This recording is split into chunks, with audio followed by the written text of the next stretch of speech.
This thing cannot go on forever.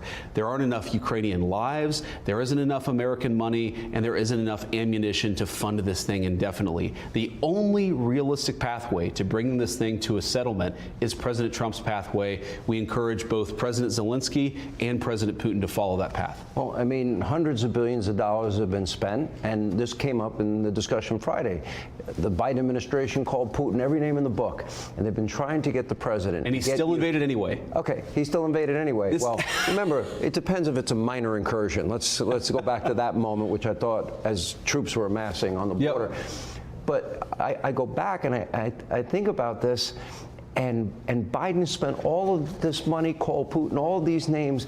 The media and the Democrats, they want Donald Trump to call him names. And the president addressed that. Thing. And then he's supposed to call him and say, Vladimir, you ready to talk a peace now? Yeah. That's not going to work. No, it's diplomacy 101, right? Is you have to have a reasonable relationship with somebody to be able to even start the conversation.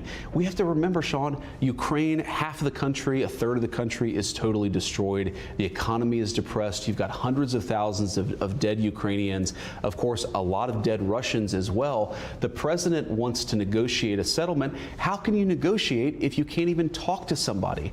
And that's what he said. He's not saying, like, nobody's suggesting, as Secretary Rubio said, no one is suggesting that we give the Nobel Peace Prize to Vladimir Putin.